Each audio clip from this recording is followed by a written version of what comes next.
तो दोस्तों वीडियो की शुरुआत में मैं आपको बता दूं, अगर आपने लूसीफर नहीं भी देखी है तो भी आप इस वीडियो को देख सकते हैं, क्योंकि लूसीफर में VFX और CGI का भर भर का यूज किया गया है। और यकीन मानिए दोस्तों, अगर आप इस वीडियो को आखिरी तक देख लेते हैं तो आप सिर्फ एक ही बात बोलेंगे, भाई मजा आया। और मैं ये जो मजा है हिंदुस्तान के हर व्यक्ति को देना चाहता हूं। और दोस्तों मैं खुद इस बात को मानता हूँ कि लूसीफर मनी हाइस्ट जितनी इंटरेस्टिंग तो नहीं है, लेकिन फिर भी दोस्तों काम चलाने लायक ठीक है। साथ ही में इन्हीं वीडियोस की तरह हम आपको प्रोवाइड करवाते रहते हैं movies recommendation, fact related videos और भी बहुत सारी चीजें। और ये है हमारा दूसरा एपिसोड VFX ब्रेकडाउन के ऊपर। और इससे पहले दोस्तों हमने मनी हाइस्ट की VFX को रिवील किया हुआ है, अगर आपने वीडियो नहीं देखा तो प्लीज जाकर देखिए। So without delay let's start.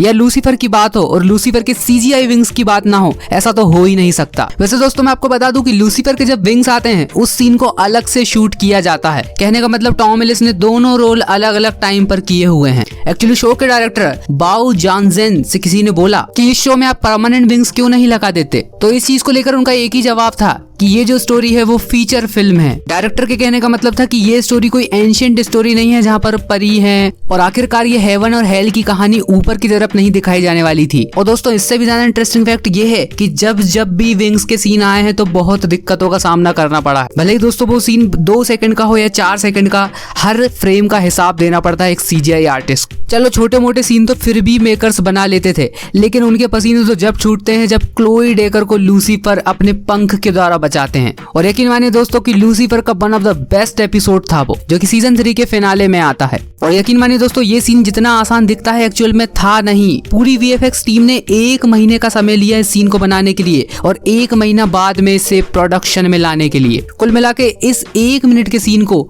2 महीनों में बनाया गया है। आप खुद ही सोच सकते हैं कितनी ज्यादा मेहनत का काम है। दोस्तों आइए देखते हैं इस सीन को आखिरकार कैसे बनाया गया होगा। हर फ्रेम, हर कैमरा एंगल को पेपर पर पेंसिल से ड्रॉ किया गया कि किस तरीके से कैमरा एंगल होगा, कहां से कैमरा आएगा, क्या स्क्रिप्ट होगी, सब लिखा गया एक एक सीन को, जहां तक कि शूटर की पोजीशंस को भी लिखा गया। और दोस्तों CGI प्रोडक्शन कोई मजाक नहीं है, इसकी एक एक फ्रेम का हिसाब देना पड़ता है। हम किसी भी VFX सीन को 1 मिनट में देख लेते हैं, लेकिन उसके पीछे कहीं ज्यादा मेहनत होती है। अब लूसीफर के विंग्स की बात हो रही है तो अमेना डील के विंग्स की भी बात कर ही लेते हैं। देखिए अगर आपने लूसीफर शुरू से देखी है तो आपको एक चीज याद होगी कि अमेना डील के विंग्स जाने लगते हैं। एक्चुअली दोस्तों वो स्टोरी का कोई पार्ट नहीं था। VFX के बजट में बहुत ज्यादा दिक्कतें आ रही थी, ऑलरेडी बजट बहुत ज्यादा बढ़ चुका था, तो अमेना डील के जो विंग है उन पर थोड़ा पैसा बचाया गया। और लगभग पूरे 2 सीजन तक अमेना डील्स के विंग आपको देखने को नहीं मिलते हैं। उसकी वजह यही है कि उस बजट को बचाकर कहीं और लगाया गया। और दोस्तों VFX का सीन भले ही कितना छोटा हो, उस सीन को बनाने में 5 से 6 घंटे का टाइम लग जाता है। अब दोस्तों मैं आपको ये बताता हूँ कि आखिरकार विंग्स को कैसे बनाया गया, क्योंकि दोस्तों विंग्स का VFX बनाना इतना आसान भी नहीं था। जैसा कि दोस्तों आप इस फुटेज में देख रहे हैं,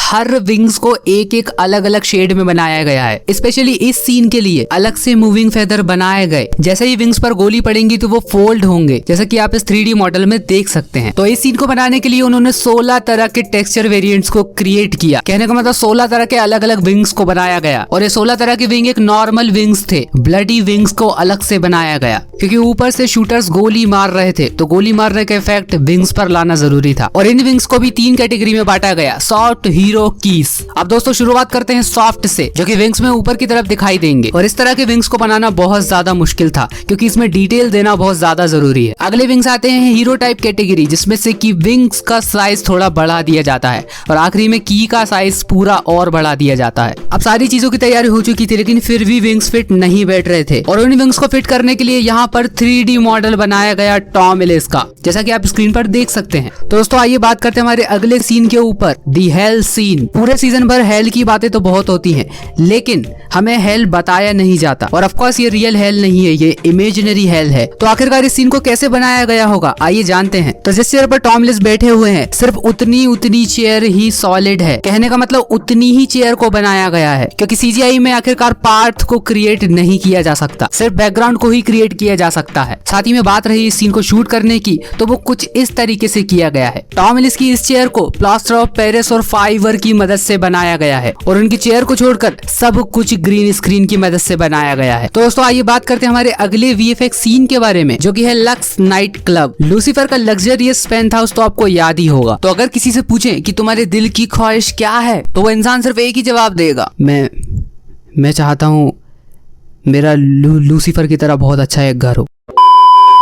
एक्चुअल में जो आपको अंदर की लोकेशन बताई गई है, जो बाहर की लोकेशन बताई गई है, वो दोनों एक दूसरे से अलग अलग हैं। तो जितनी लक्स की लोकेशन परफेक्ट दिखती है, एक्चुअली उतनी है नहीं। उस लोकेशन को सीन के अकॉर्डिंग क्रिएट किया गया है। एक्चुअल में लक्स जैसी जगह लॉस एंजलिस में है ही नहीं। जिस लोकेशन को आप स्क्रीन पर देखते हैं वो हॉलीवुड में स्थित सनसेट टावर का सीन है। एक्चुअली डायरेक्टर की मांग थी कि इस लोकेशन को बिल्कुल ही अलग बनाया जाए, किसी रियल लाइफ लोकेशन को हम यूज नहीं करेंगे। तो नीचे का टेक्सचर तो दोस्तों आप देख सकते हैं कि सनसेट टावर का ज्यों का त्यों है, लेकिन आप थोड़ा टॉप का सीन देखे तो उस सीन को अलग से क्रिएट किया गया है। इसके टॉप पर सीजीआई मॉडल का यूज किया गया है ताकि लूसीफर के पेंट हाउस की बिल्डिंग थोड़ी अलग दिख सके, थोड़ी हटकर दिख सके। तो अगर आपने लूसीफर देखी है और उसकी बिल्डिंग को सच मान बैठे थे तो नीचे जाके कमेंट करो, आप भी बहुत बड़े धोखे में फंस गए हो। अब दोस्तों बिल्डिंग के सीजीआई की बात कर ली, विंग्स की बात कर ली, अमेनाडील के विंग्स की बात कर ली, लेकिन सबसे इंपॉर्टेंट पॉइंट तो हम भूल ही गए, the devil face of Lucifer. Lucifer की बात हो रही हो और लूसीफर के डेविल फेस की बात ना हो रही हो, ऐसा तो हो ही नहीं सकता। अगला पॉइंट हमारा इसी के बारे में है कि कैसे बनाया गया आखिरकार इस डेविल फेस को। लूसीफर के डेविल फेस को इतना उभर कर कभी नहीं बताया गया जितना कि सीजन 3 के फिनाले में बताया गया है। लूसीफर अपना डेविल फेस तब रिवील करता है जब लिंडा उससे पूछती है कि क्या तुम सही में डेविल हो, तब जाकर वो अपना डेविल फेस शो करता है। लेकिन जब क्लोई को उसका फेस वो दिखाने जाता है तो उसका डेविल फेस उससे छीन लिया जाता है, ऐसा लूसीफर का कहना था। लेकिन आखिरकार क्लोई डेकर को सीजन 3 के फिनाले में लूसीफर अपना डेविल फेस दिखाई देता है। लेकिन दोस्तों क्या आप जानते हैं कि जब लिंडा को उसने अपना पहली बार फेस बताया था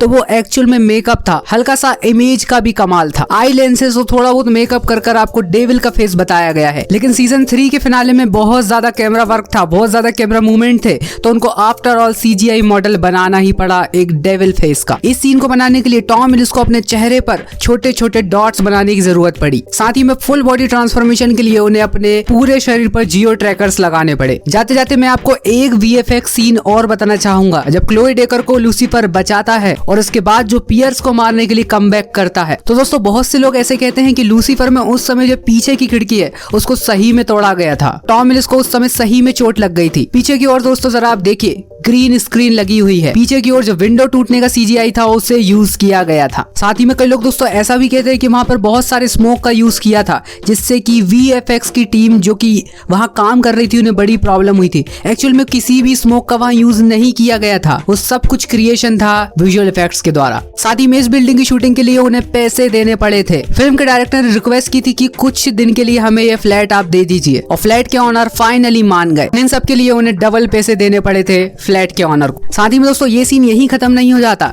जब लूसीफर खिड़की तोड़कर नीचे आते हैं तो ऑब्वियस सी बात है वो वीएफएक्स है, लेकिन जब वो नीचे उतरते जाते हैं तो वो सब केबल की मदद से परफॉर्म किया गया। तो दोस्तों आज की इस वीडियो में इतना ही, और मेरी उस मेहनत पर पानी फिर जाने वाला है अगर आप इस वीडियो को बिना लाइक किए हुए चले गए। तो बस वीडियो को लाइक कीजिए और ऐसे ही वीडियो रेगुलर पाने के लिए प्लीज जाके चैनल को सब्सक्राइब कीजिए, क्योंकि हम यहाँ ऐसे वीडियो लाते रहते हैं। बाकी मिलता हूँ मैं आपसे अगले एक वीडियो में, तब तक के लिए बाय।